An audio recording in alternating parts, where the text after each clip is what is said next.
Who are the top 5 teams in the ACC? And does ESPN actually have anyone that watches college football? Sure doesn't look like it. Grab a drink and join us on tonight's Tailgate.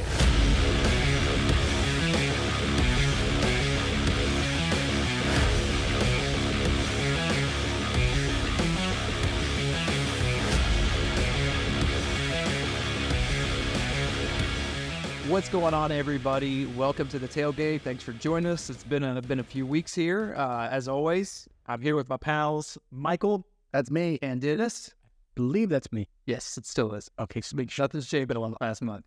But we are back from our break. We're back talking some college football. Yep.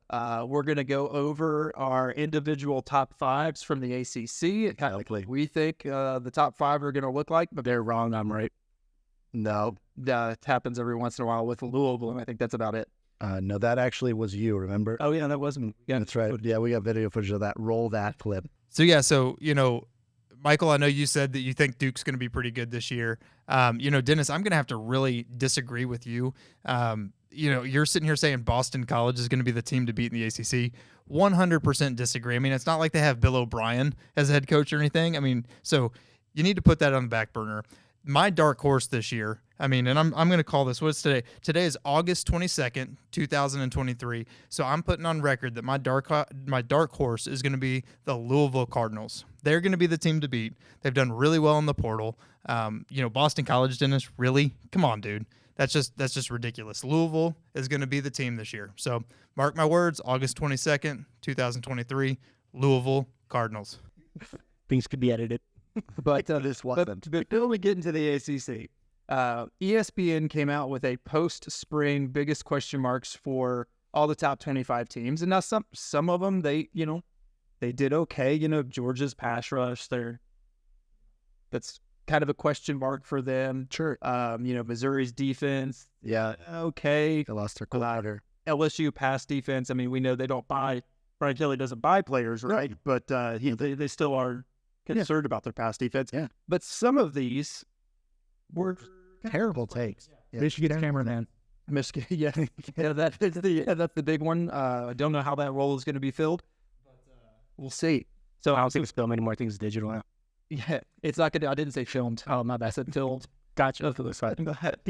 So Michael, what was your takeaway? So aside from them just like talking about Tennessee like they didn't know what they were talking about, which is hilarious. They just said defense, but they were only talking about the secondary, which we all agree. Secondary is a question mark, but the defensive line is not. No. What are defensive line? They're one of the best in the country, and one of the deepest in the country. So that was silly. But my two biggest issues was they said that the Utah Utes were going to have a quarterback and an O-line issue. Yes, if only we knew who their quarterback was going to be. I wonder, maybe it was a quarterback we're actually really high on in Cam Rising. Yep. And they also are returning like a ton of production, almost about 80% production on both sides of the ball. Worst case scenario, they could bring another pig farmer. Yeah, well, true, exactly. But like the O-line is not really like, yeah, sure. There are teams with far bigger, more hurting O-lines that are out there. And it's just, I'm like, I felt like they just didn't have anything to pick at. So they're just like, well, quarterback, who knows? It's like, no, we know Cam Rising is going to return. He's healthy.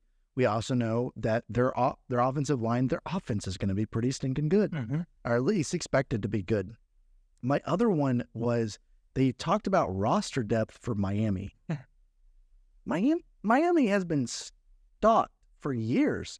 They've actually, pretty much since Cristobal's been there, they have been really incrementally every year getting significantly more like deeper in each of the roles. My biggest thing with them is a coaching issue. Like, are they going to solve the coaching problems that they clearly have on field and off field? Are they going to take knees? Yeah, are they going to take knees? Are they going to not fumble at the last second? Exactly. And so like they have more question marks, and a lot of it to me is less the actual players and more of the utilization of those players. Sure. So yeah, with Utah, like I can see kind of where the mindset's going. Sure. Just in terms of Cam Rising was out all last year. You don't really know, how long is it going to take for him to shake off some rust. But again, he's always played well. He's always been good. So you kind of expect, even if he doesn't get back to that level, he's going to be close. I don't know. I feel like I have some sources though. Cam Rising is going to try to stay in college football, so he has kids and he's able to play with them. He's gonna pull the LeBron. Yeah, exactly. He's like, I want to do Roger 20 in college. So there's that. Now for me, Notre Dame was kind of the first one that I looked at, and it was just kind of just right off the bat, it was wrong. They called out the wide receivers. Yep. But realistically speaking, I think Notre Dame's O-line is kind of their biggest issue all day. Obviously, they lost Joe Alt, who's playing, I think, for Hardball up in at LA. So they had Coral, who transferred to NC State, and then you have Coogan and Spindler, who are battling for the left guard spot. And here's the thing: if some of these younger guys step up and actually make a make a leap and prove themselves, they could have a very good line. But when you're talking about where the biggest question mark is, you really need Riley Leonard to be on his feet to address to the wide receivers. And with the way that their line has kind of shaken up, that's to me where we're going to go. Well, and he needs to stay healthy too, because that's the other big problem. I think that's what they're kind of counting on is though Riley just kind of more or less running around the line. Yeah. Sure. Yeah, using his feet to kind of stay out of getting hurt way. But again, that's what's going to lead to him getting hurt again. Yep. The other one, the second one that I had was Michigan. Again, another one where they called out the wide receivers. And to me, that's just dumb. Like, Michigan had a whole second half last year where they didn't use their wide receivers against Penn State. They ran the entire second half. They've got the quarterback question mark there. Orgy is kind of the guy who they project as the starter. He hasn't really proven himself much with his arm. He comes in and he runs very well, but obviously people are going to key in on that a lot more. If he can prove himself with his arm, sure, maybe you're worried about the guys catching the ball, but until he actually proves himself, I think this is easily, after J.J. McCarthy leaves, 3-year starter, he did very well for them. Quarterback has to be the question mark. No, I totally agree. I think it's silly to look past where they have to reload at the actual team captain, basically your general. If you're not looking at that and you're going, oh, well, we just, that was the guy that led us to the Natty and we won. And granted, was he the best quarterback that played in college football last year? No, but he was solid. He was exactly what you needed to win the national championship. And Orgy doesn't seem like he's quite there yet. Right. Does he have a high skill ceiling? It kind of looks like, but it just remains to be seen if he's been developed properly in this offseason. He's got a ways to go. And J.J. McCarthy made the plays with his arms when he needed to, and Orgy has not shown that he can make those plays yet. Now, listen, he might come in and be the best quarterback in college football ever. Doubt it, but it's possible. Yep. But we'll just have to see. But again, for this preseason, after spring practice, after spring, where the question mark is, got to be quarterback for me. The last one was Iowa. Now, Iowa, to me, this is the biggest joke because yet again, it was they said wide receiver. They were the worst offense in college football. Wish they had an offense. They don't show up. Yes. So it was an offense that, you would rather have Iowa's defense or special teams on the field. I would definitely support that. Before having your offense on the field. So instead of saying wide receiver, just say offense. Like, they just need something. They need don't blame you. I don't even feel like it's like taking a cheap shot if you said that too. In some of them, it's like a cop-out. Like, oh, they just need offense. They just need their defense. But in this one, it's like 100%. Yeah, it's just the offense. They need some type of offensive production. So, but yeah, look back there, see what happens. Not as much. My 40 is not as good as I expected, but still wasn't bad. It's probably better than mine. Well, I'm gonna get better next time. I'm gonna cut my speed up or cut my time down. So Michelle have more people will get older and get faster, man. Look at Tom Brady. He's like 20 years later. He had a bastard. Got to wear him with skin to spandex next time. Oh my God. But hey, look through it, guys. Go on to ESPN. Comment down what you thought the worst or maybe even the best one was. Let us know what you think because there's a lot in there that you could. Yep, we'll link it below. So we'll link it below, and there you go. Now, here's the fun part. This is I'm enjoying getting to this part, and it's top 5 for the ACC. how do we want to do this? Do we want to start at 1 and move down to 5, or do we want to start low? I think we start at 5 and go up to 1. Okay. Just because I feel like we're going to actually have more surprises at 5. Okay. Just let's get those out of the way. Okay. So Dennis, you want to start us off? So for me, Bob, honestly, I feel like I have multiple teams on there. That doesn't Doesn't happen. You can't have at number 5. I can have one number. It's one number. Are you sure? Number 5. You can only pick one. I wasn't the best at math, so you got to give me a second. There's going to be a 5-way tie for number 5. It's possible. It can happen. It's college football. Chaos is all about it. You know, I can pick the top 4, but I had just a 12-way tie for all the rest of the top. You know, it happens. So now you just got to go with it. Just tell us where you're stupid. I feel like there could be multiple teams there, but I feel like for 5th place, I feel like it's going to be SMU. Okay. That's why number 5 right there. Why? I feel like they just have whatever they were able to do last year. I feel like they're not going to be able to do as well. I believe they finished 11-3 last year. 11-3. Yep. So they're not going to be able to hit that same equal level of production when they're starting out at the ACC. But their second year in, they lost a few key players. Can't remember them top of my head, but they're not going to be able to kind of repeat that same production just because I feel like ACC is. I feel like it's going to cannibalize itself. Mm-hmm. But SMU just doesn't have the same amount of talent from transfers that are coming in from the other schools I have higher on my list here. Okay. Mm-hmm. Fair enough. You want to go second? I'll go second. That's fine. So my 5th place is actually Miami. I really wrestled with these because there are, you know, we've talked about how the Big 12 is kind of like the most competitive conference. Mm-hmm. The top of the ACC is pretty competitive. Yeah. As well. And I just went back and forth, and I think the thing that really did cement my decision to put them at number 5 was, one, they're returning only 66% of their production, roughly, and their strength of schedule is decently hard. It's not the hardest. It's only at 50 or so, which gives them a good chance of doing relatively well there.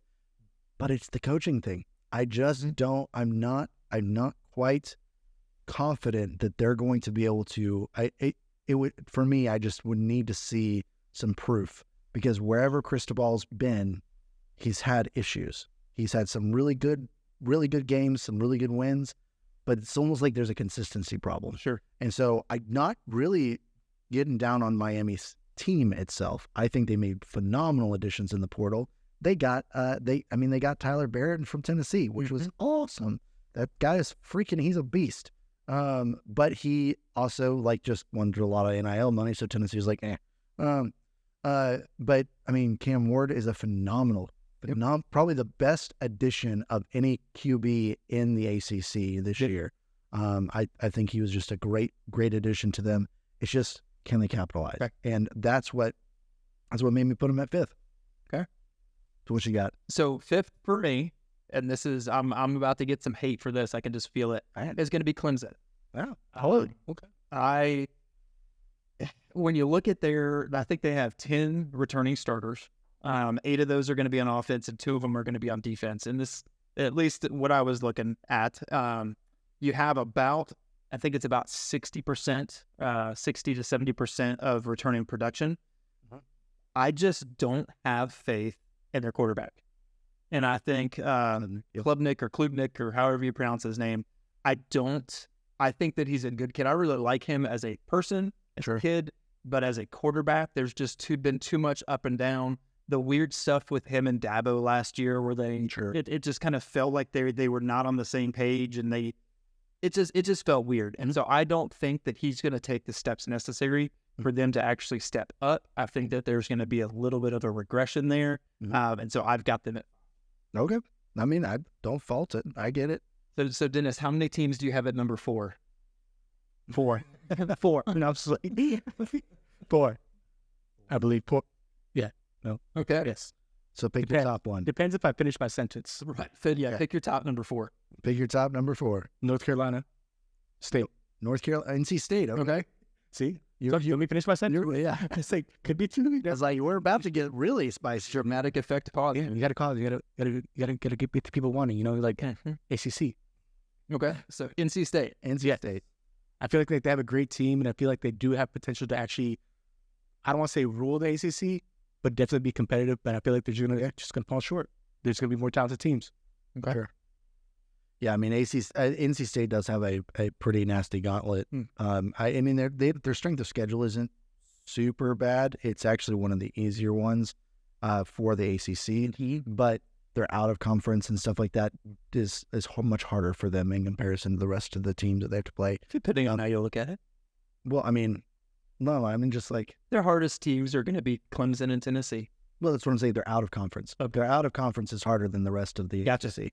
Sure. I got. So like, that's not me trying to prop up Tennessee. It's just that Tennessee is not going to be an easy team to play against. From what we know about Tennessee. Yep. My number 4 is the number 1 returning production team in the country, Virginia Tech. I have they're at 86% returning production roughly. Their strength of schedule is 69. Nice. I like he complimented himself. Nice. I'm just looking at my notes and I'm just like, oh, that's a nice number. Anyways,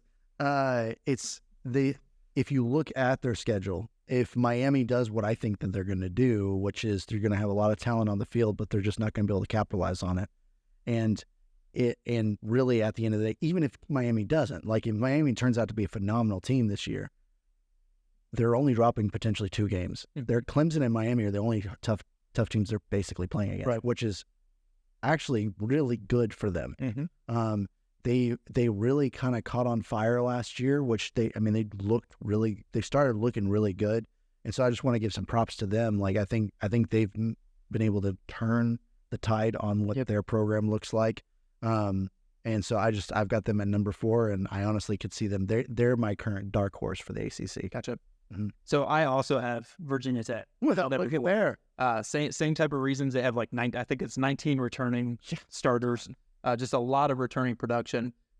They got 7 from the transfer portal, and really what they did is they really addressed some of their needs and some of the things that they really needed. Some of the guys, I think it's Aeneas Peoples, which was a 3-star defensive line grad transfer from Bama. They got Sam Brumfield, which was a senior linebacker from MTSU, who has done some really good things at MTSU. And then they got Kelvin Gilliam Jr. from Oklahoma, who was also a 3-star. So they kind of used that portal to fit what they needed. I think did a really good job. I think, like you said, their strength of schedule is not great. I think they beat Clemson.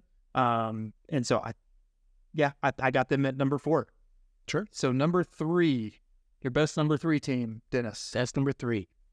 I thought about this one. You thought about this one. And it came easy to me after a little bit. But, I'm going to go with Florida State. I feel like they're going to go number 3. I know I've seen a lot of places just kind of have them at number 1, even kind of possibly even going undefeated in the ACC. But I don't.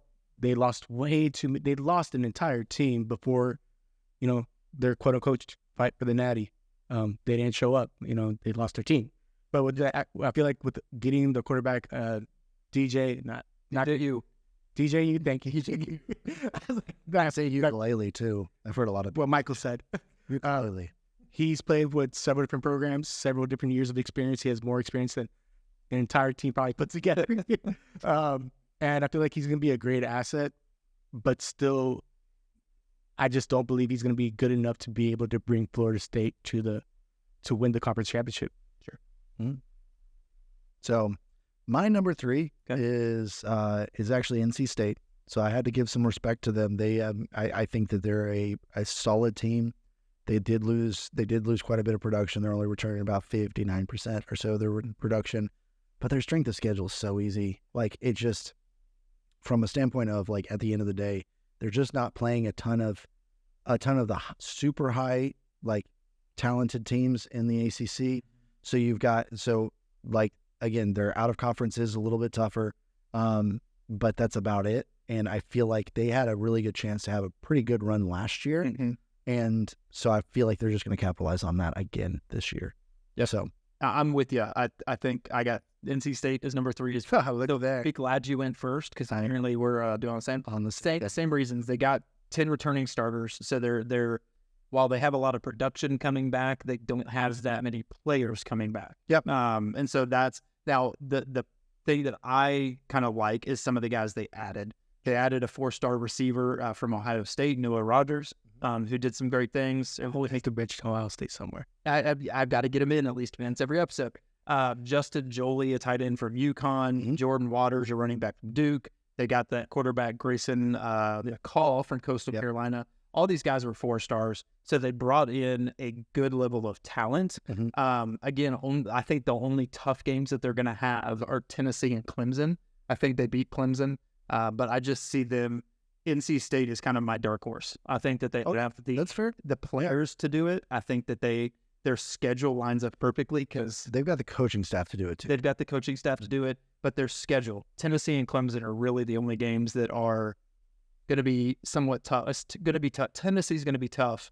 Clemson's going to be, I think, somewhat tough. So I think they're number 3. Sure. All right. So number 2. Number 2. I hate that. In fact, I'm going to say this, but I actually have Louisville as my number 2. Of course you do. I have Louisville number 2, but I think you got to see what they've done this past offseason. Yeah. They had an amazing class of so many people coming in. They had such big hauls. They got a quarterback from Texas Tech. I believe I'm trying to get his name over here real quick. Tyler Shaw. I'm not sure how to pronounce that. I don't. Okay, Tyler Shaw, and they had quite a few returning players with Quinton Riley and then Ashton. Why would I always pick players they can't pronounce their names? I hate this thing. Whatever happened to Johnson, Walker, easy names. But no, they have a lot of great returning players and as well as a lot of transfers. And I feel like I love what both Brown brothers are doing in Louisville. And honestly, I wanted to put them so much as my number 1, but I do have them as my number 2, and I feel like it's going to be a great spot for them. So you're trying to copy me from last year, picking them number 1, picking them as the dark horse. You know, I'm trying to be like you when I grew up, Luke. Except for And that's right. We just played that clip, so we could see irrefutable evidence. So I don't know what you want from us. We'll check on when that day was recorded. Yeah, I mean, we can make sure it's posted on the screen. You know, this is not recorded live, so or it's not produced live, so Right. we can go back and add that date in there. Editor, don't you dare lie.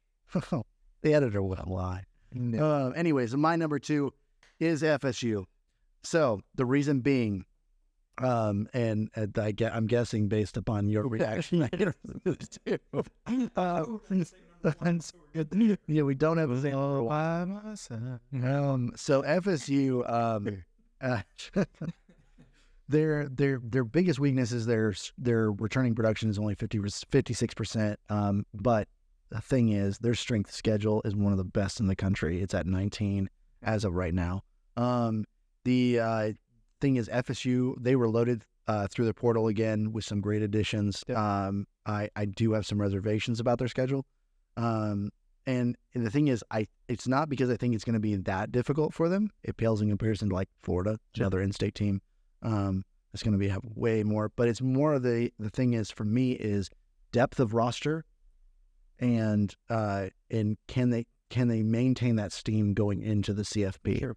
DJU is definitely a question mark for me, but I think the thing is, just like I rated Miami low because of the coaching staff, the reason why FSU gets pushed up so high for me is because of coaching staff. Sure. I legitimately think that they have one of the best coaching staffs in the country, and so it's one of those things like that can make up for a lot of deficiencies in your blue chip ratio or whatever, and which is really not bad. It's just people want to make a big deal about it. So I think that they're going to struggle, but if we're talking about top 5 going into this year, I think that they're an easy number 2. Sure. Well, as my reaction, so well explained. Yes, I have FSU number 2. Really the same reasons. They don't have a lot of players coming back in terms of starting production. Still with 8 returning, to have that like almost, I think it's like 50, like you said, 56, 58% of returning production. You've got good production coming out. 17 transfer portal guys came in. Some of the big names: Edge Marvin Jones Jr. from Georgia, Jalen Brown, receiver from LSU, Malik Benson, receiver from Alabama. obviously DJU from Oklahoma State, and then Sean Murphy, the linebacker from Alabama. They really got in terms of like playmaking abilities, guys who are going to come in and make an immediate impact. They did very well. As you said, their coaching staff is really one of the top coaching staffs in the nation. So yeah, I've got them number 2, same reasons. Yeah, there we go. Cool. All right, so number 1. I got 2 teams at number 1. No. Cop out. Fine. I have a 1 and a 1A. Yeah, Louisville again. I wish I could do that. But my 1A team. No, you're just doing 1A. Michael doesn't know. Notre Dame. That's not. No, like They're young conference. They're going to no. Fine. Asterisk. Notre Dame. No. And real. Notre Dame. No, but my top 5 ACC teams. Notre Dame. They play in the conference. They got it. They're there without being there. They are independent as it goes towards the college football playoffs. They are independent. They're not in a conference when it comes to that. Yep, doesn't know. He's been bullied by the Big Ten. Anyways, so what's your iconic? But somehow I know about the ACC. But my number 1 team is actually going to be Clemson. I think with the fact that you have him returning with the Klubnik, I think it's going to be a big year for growth for him from the previous year. And I feel like he's going to get better. But honestly, I feel like the hidden player in that Clemson team that's going to make a big difference is probably my favorite Clemson player. I love saying his name. I love the way he runs. Is Deshaun Watson coming back? The masseuses are happy that he's not. Although they probably want a payday. NIL doesn't work the same way for them. That's No, Moffel. Yeah. I love the way that dude runs. Yeah, he's Like, so awesome. I feel like people are going to be looking at Klubnik, and for obvious reasons, he's going to be the quarterback, and he's basically when Clemson makes a mistake, if it's not Sweeney, it's him. They're probably going to be flipping burgers while Moffel's going to be running that game, running that team. So, fair enough. I mean, I too also have Clemson as my number 1. My reasoning is my first thing is if you are a team and you pick out of, and granted, some of these schedules are created years in advance, but they're not created that far in advance, usually about 3 or 4 years in advance. If you're willing to take on arguably the number 1 team in the SEC week 1, I'm sorry, but that's just ballsy. Like, you got some balls. And so I'm going to give you a lot of credit. I think that there's a lot of, we're going to know a lot about Clemson week 1 and how they handle an 0-1. How they know that after week 4. But here's the thing, like, if you're going to have a big loss, it's better to have it early on in the season. Yeah, well, that's what I'm saying is like how do they handle that 0-1, or how do they handle it if they do beat Georgia? Like, that again, do I think they're going to beat Georgia? No, but I'm also an SEC fanboy, so why, it's hard for me to say that they're going to beat Georgia. But you heard it. Michael loves Georgia. That's not what I said. He's a fanboy of Georgia. I'm a fanboy of the SEC. You know what? My Georgia is also Notre Dame. You call him father for a different reason. Yeah, He doesn't call father because I'm Dan. he goes no. But again, Clemson's big weakness is they didn't hit the portal. I understand that's definitely going to be something that's going to hurt them. They said they could have finally. No, and especially since the fact they only returned about 68% of their production. Now the problem is that there's also some sites that will claim, and they're mostly Clemson sites, that they're returning like 85% of their production. Don't believe those sites. According to actual stats, they're only returning about 68%. But it doesn't take away from the fact that towards the end of the year, Klubnik and Dabo started getting on somewhat of a groove. They started to understand each other a little bit better. I do still think Klubnik is a question mark, but I think that just like FSU having a phenomenal coaching staff, I think Clemson still having such a good, solid coaching staff really does help bolster their chances of winning the ACC. Interesting. Okay. So I've got Louisville as my number 6 team right outside of the top 5. Of course. But I've got my number 1, and here's where I'm taking a little bit of a flyer. I got Miami. Okay, Josh Pate, tell us why. Well, just because I'm bald. And looking. You're not wearing the white shirt. Josh Pate. No, I've actually been saying this for a while, and I know I haven't It's not on record, so it's not really. I can't really say it and say it. Flashback. I love Cam Ward. To throw in another Ohio State guy, he's who I wanted. Well, the transfers were coming in. I wanted Cam Ward to come to Ohio State. Obviously, it didn't. They got Tyler Barron, the edge from Louisville. Yep. So they got the guy. He's not from Louisville. He's from Tennessee. The last time he played on the field was at Tennessee. Well, I was going to say Louisville because That's where he transferred from. he's better. And they got the running back, Daniel Martinez. They did have a better year. No, that's All that to say, I like their transfers. I like what they do. I'm kind of going in a different direction with the Mario Cristobal stuff. okay. He has, for lack of a better words, been an idiot a lot. Yeah, sure. And I like The Miami sun is hot. some of the things that happened last year, I'm gonna say that they knocked a little bit of sense into him.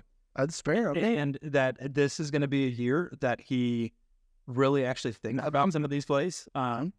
So I'm taking a flyer. I like him. Most of this, if I'm being really honest, is just coming from Cam Ward.